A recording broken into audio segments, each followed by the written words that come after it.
Good evening. You're watching Outside the Box. This is the show which allows you to interact directly with political party candidates. To our daily poll now, yesterday's question was, should FICAC be given more power? 42.31% voted no, while 26.12% voted yes. Today's question is, does Fiji need a Truth and Reconciliation Commission? Text your answer a simple yes or no to 3592. The poll is open to Vodafone, Digicel and Ink users. Charges apply. Now, first on the show tonight is Chandar Singh from the Fiji Labour Party. Bula sir, welcome to the show. Bula Vinaka Mika, and a very good evening to all our viewers out there. My apologies there.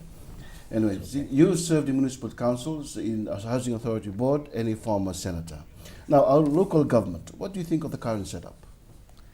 I feel the current system was set up rather where we have administrators running the show. It's not really working. I feel that the people of this nation deserve democracy right from the grassroots level, and that's where local government comes in. It's by the people for the people. So you're saying there's no democracy at local government level? At all. It's been run by a select group of administrators. The ratepayers don't select who goes to serve their interest. So it's also part of Labour's manifesto that we will ensure that we have elections at the local level as soon as practically possible, but we will try and reform the system. There is, I would say, room for reform. Thank you. Now, Housing Authority, you served in that board of that organization, and the approach of the organization institution right now and its policies, is it pro-poor, do you think, or is it shifted away from its original? I think Housing Authority has lost its core objective and values, which was providing decent and affordable housing to the poor. Housing Authority is interrelated. I mean, if it was serving its core function, then you wouldn't have this many people squatting within our country, especially the Suvarnasuri corridor. It's only because of a lack of affordable housing that these poor, fortunate people are forced to squat. And the other part is I want to put across is I'm also a former director for PRB. Now, Public Rental Board was set up with the express purpose to provide as transit housing, so that people from there they move on to Housing Authority and they own a flat or a house, they own a property. Is that happening? That's not happening. The point I'd like to put across to you is people have been sitting there for 30 odd years. Okay. So it's not really a problem for the people because Housing Authority was simply not providing affordable housing so these people could move in and settle. So Labour Party wants to reverse that? We will reverse that. We will reverse that. We will look at ways and avenues.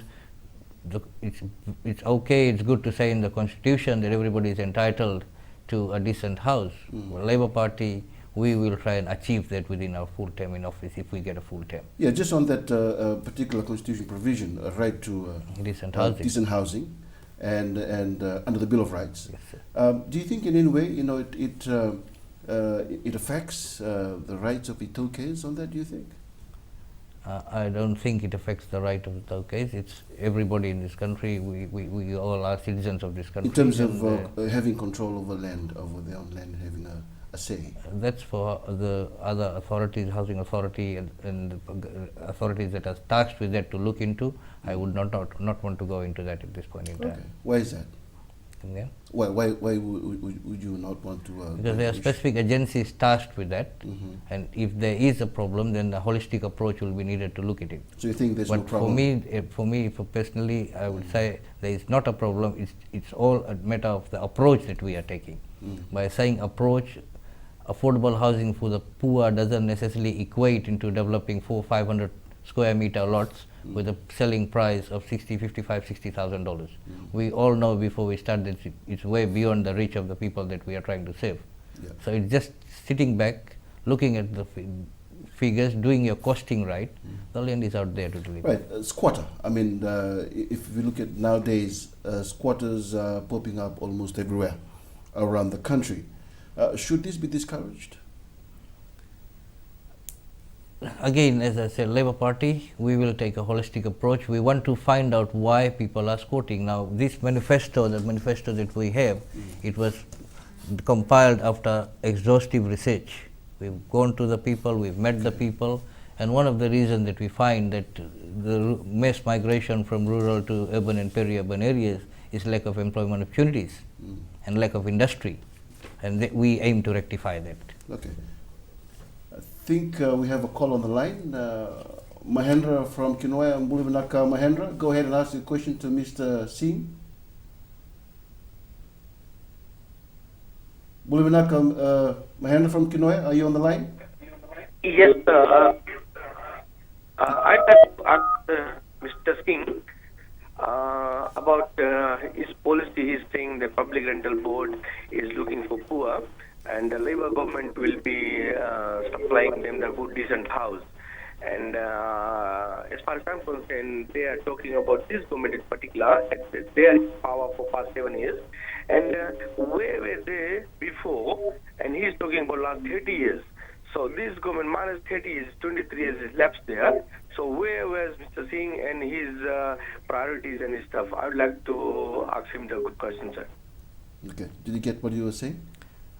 I got a portion Okay. of it, basically Go talking ahead. of my priorities. Yes, public rental board, as I said, it's been there. There have been tenants. It's declared that they are there for 30 years.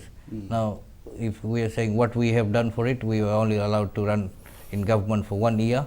Any government that comes in has its own objective, so probably that was not in our first year our objective to achieving things, but we did not get our full term, and we aim to rectify it this time around. Yeah. For you personally, what do you, what are your plans to do for the people if you get into parliament?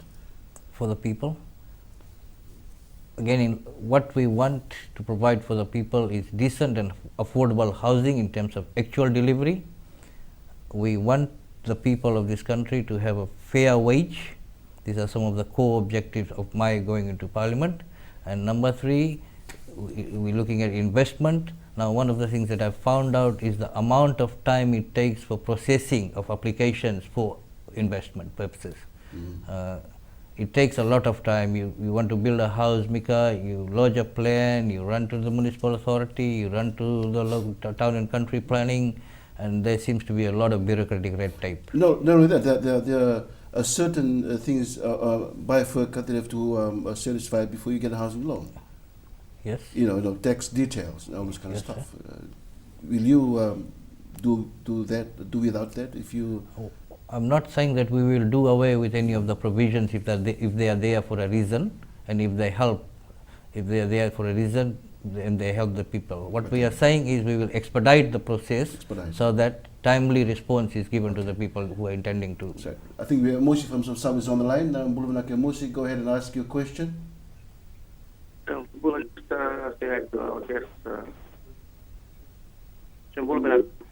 Buluvinaka, go ahead and ask your question, Mosi.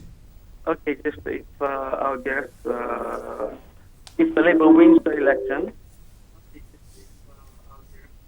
Yeah? Yes, Mercy, go ahead. if We are the listening, Labour Moses. election, what would they do about the land use policy? Yeah. What will Labour do about the land use policy if it gets to the government? We've had candidates before us. We've had even our party leader expound on this issue very thoroughly, and we have stated the position, and the Labour will stick by the position as in our manifesto. Okay, thank you, Mr. Singh. Stay with us. Joining us next is Bureti Takinana from the People's Democratic Party.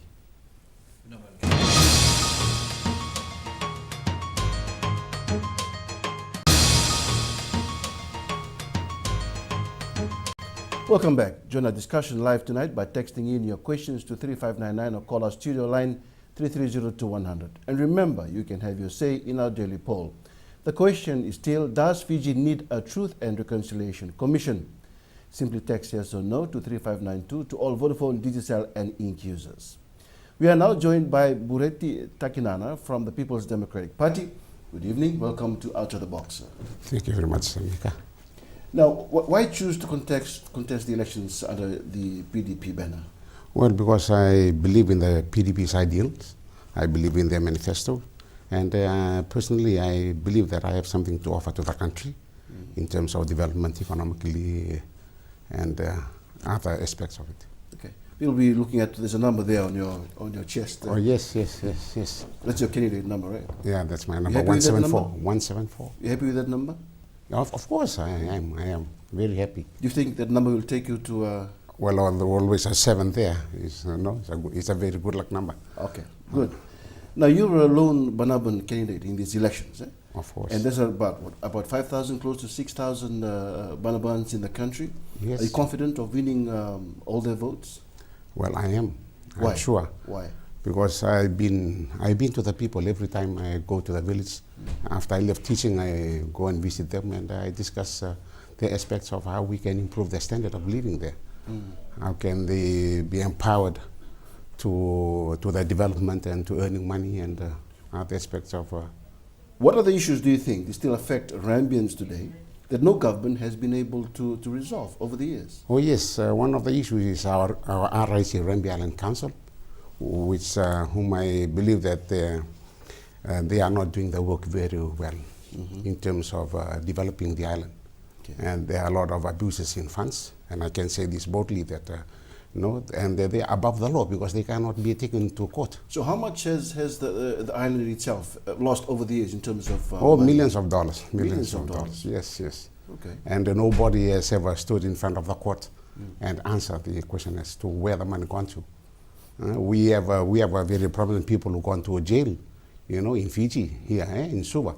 But in Rambi, so far, no councillor has gone to jail over it. Okay.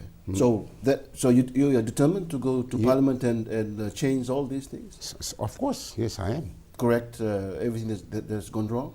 Yes, we're going to do that. Okay. And why do you think other Fijians should vote for you in these elections also? Oh, well, because they believe in me and I believe in them. And together we can work and hold hands and move the country on. Okay. What are your views on GCC? Oh, well, I've been around. I went to campaign in the Western and around the Talib area.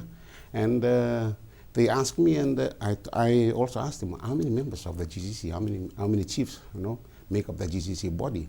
Nobody gave me a definite answer. The answers I got was about 7 members to 120, and in between. So they don't have an understanding of what the GCC is? They don't even know how many members, first of all. Right. So what the PDB would like to do is to bring them together, and we solve the problem on the membership. And if they agree on it so that nobody is being left out, we're going to have the rules and bylaws, and so that they can be tools of instruments for the development in their villages and upgrade the standard of living. Do you think the country still needs the GCC to be around? Of course, yes, we do. Why is that? Because we can use them as tools for the development in the villages. Yeah. And as the examples to the people, to their own people that hey, we should be doing this. They should be the ones who carry. Do you see the GCC as a guardian to the indigenous community? Yes, they are the guardian to all the Itokays. In what way? In all aspects of way, in the cultural ways and in economic development in their village level, so that they are not left behind. Okay, Mr. Takinana, there's Ravinesh from Mandera on the line. Ravinesh, and go ahead and ask your question. Hi, thank you. Good evening to both of you. This is Ravinesh from Mandera. I would ask a question to the guest. If they come into the government, what are the ways they're going to look into to help the poor people of the low-income earners to buy the houses, since the price of the houses is so high in Suva or Suvarnaswari corridor? Thank you. Okay, this Ravinesh asking, if you get into Parliament or your party, what can your party do for the poor people? Cost of housing is high. What can you do for the poor people out there? Okay, we take one issue first, right? We cannot keep on pouring money to them, see, and hands out. What we can do is we can improve their standard of education. We can make education cheaper from at all level, which is already free now. Is it not already cheap now? It's already free now. Is it cheap? I said it is free now. Okay, but is it cheap? But it can be cheaper than that. Okay. In terms of textbooks, in terms of in terms of the transportation in some areas. Yeah. In some areas, the transport is very bad, especially. The Reverend is asking the people living in Suva, poor communities who want to own a house for themselves, but the cost of housing is high. What can your party do to help those in need of those? Okay, all we can do is to reduce the cost of these houses to them, like what has been done in the the G2 estates, right. And that can be what we can do. Do you think it's easy? It'll be easy to do that? Well, we can find the money for it. You can find the money for yes. it. Where do you think you'll find the money for it? Well, there's always aid around, no? There's always aid around. All right. Now, truth and reconciliation. What do you Yes. think of? Do we need a truth and reconciliation? Yes, our party, PDP, is for it. But before we start that, I think what we should have is that the willingness for people to admit their guilt, Yeah. and the willingness for people to accept it. Do you think they'll and take the to country forgive. anywhere? Of course. Will do any good to the country? if we It do is, that? well, yeah, it is. Because, first of all, there are people who are still hurt from the previous events. And in order Should for they them, be compensated, those who were hurt? in one way, what you mean compensate? They are no monetary or? Well, if they were injured during the process, allegedly, Well, I leave that to the court of law. to the court of law. Okay, and the Constitution, do you have anything to say to our 2013 Constitution? Do you, Oh, yes. The Constitution itself, we at the PDP believe that we're going to change it, but when the environment is right, what we're going to do, we're going to bring in all the stakeholders, and including the military council, because they say that they're going to defend it. so you are all for making some changes to the Constitution? Of course, yes, PDP, yes. Yeah. Yeah, You're all and I for am. it. Okay, do you think you will win this election? Of course, we will. And We people will vote for you? Yes. 174 is the number. 1747 is the number. Thank you, Mr. Takinana. In our final segment, Raman Pratap Singh from the National Federation Party joins us.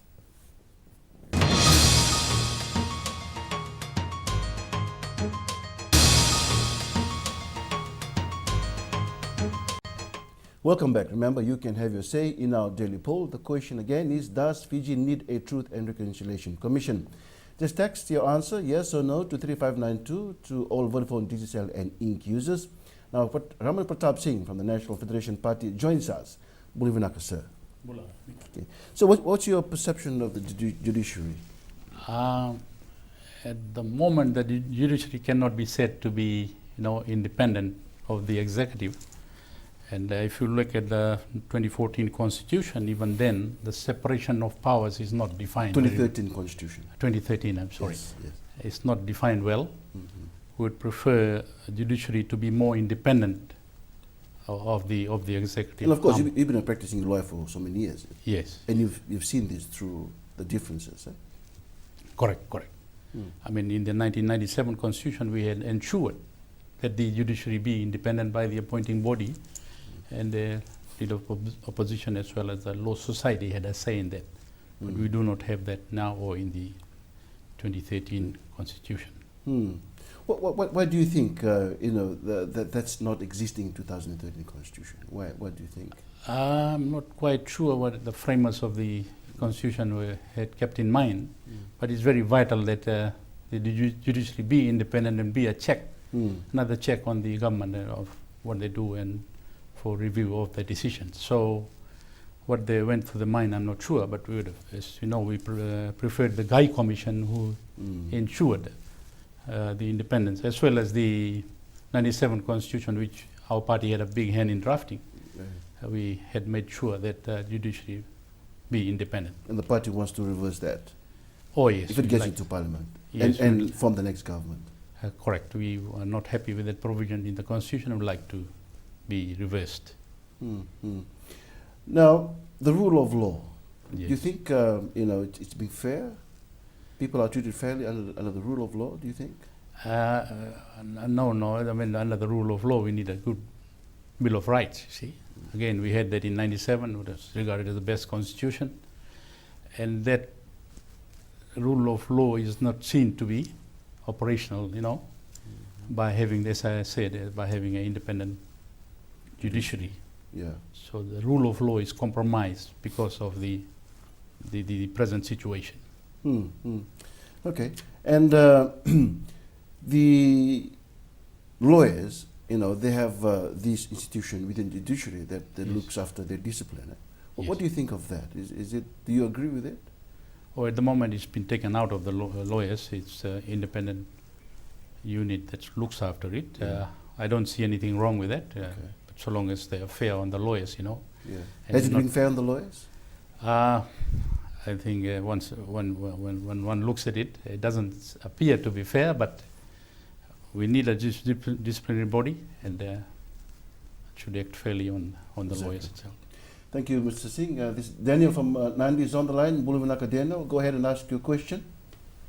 Mika, Yeah, go ahead, Daniel. yeah, Mula Mika. Just want to ask one question. There's a lot of talk about changing things in the Constitution. Why, when there was time for objection, why wasn't it objected then? Okay. Then he's asking, there's a lot of things being said about changing the Constitution, eh? Yes. But why wasn't there objections when time was given?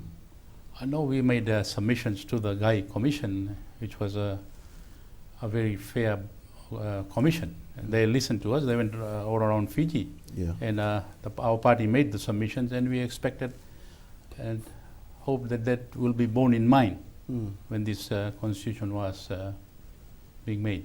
Mm. But did you see any traces of that in the Constitution? Any of it? I Any don't- bit of it? No, I don't think they read our submissions. Not at all? No. And you don't think they read it at all? Yes. Okay. But, okay, I think this is another caller from South Savu on the line. Micah. Micah, go ahead and ask your question. Micah Buluvinaka, go ahead and ask your question. You're on live. There was a case. Yeah. Raman, Pratap Singh. Bula, Maika. There was a case between the Electoral Commission Yes. and the supervised election, Yes. which ended up in court. Yes. Would you think that case will definitely undermine the election itself? It's a good question. We ourselves were surprised that supervisors of elections and the Electoral Commission were not working in unison. They were taking different paths. And it was something that should not have happened. They should have been talking to each other. And all right, one would have wondered that they could not work together in future. But the way that the chairman of commission has come, later on, it appears that they are showing to the people of Fiji that they are working together. So hopefully they can work together so that we can have an orderly, free and fair election. What will happen in future will have to be seen. Do you find that rather strange? Oh, very strange. It's the first time I suppose it has happened. In the that history of Fiji? do you in think? the history of Fiji, that the supervisor of election has taken a different path from the Electoral Commission. And your party has questioned this, questioned the fact who's running the show. It's correct, because our party believes that the Electoral Commission is in control of the show and the supervisor of election is working on their advice. Thank you, Mr. Singh. Surya from Nine is also on the line. Buluvinaka Surya, go ahead and ask your question. Buluvinaka Surya. Yeah, Nisam Mula to you and Mr. Singh. And good evening, Mr. Singh. Good evening, Surya. Okay, my question to Mr. Singh is, Mr. Singh is, Yes, carry on. if he thinks that the judiciary in Fiji is compromised, it has been manipulated by the present government, why is he then still practicing law in Fiji? Just one correction. I didn't say it's been compromised. I just was talking of the appointment, you see. The law has to be practiced. The show has to go on. The country has to run. The economy has to go on. And I don't blame the lawyers for practicing. Most of the cases do not involve government. It's a person to person, or it's a criminal case. It's the police against the person. So the show had to go on. We were not happy, but lawyers cannot be blamed for practicing law under the system. If you look at the other parties, there's a lot of lawyers that are standing in these elections. What does it tell you as a veteran lawyer? Is it telling you something? Is it? I think the lawyers have seen the opening of democracy coming into Fiji, and they are taking that opportunity to go to the people and take part in this democratic action. So it tells us that lawyers being practitioners of law and knowledgeable about law are coming forth to bring back democracy and be part of this election process. Thank you, Mr. Singh. And that's all for tonight. Tune in again tomorrow to view the results of our poll. Remember, you can still text in your answers. The question line will be opened until 6 p.m. tomorrow. Again, the question is, does Fiji need a Truth and Reconciliation Commission? Text in your answer, yes or no, to 3592 for all Vodafone, Digicel, and Ink users. Now, join me again tomorrow as we feature other political party candidates vying for your vote. Good evening. Thank you. Thank you.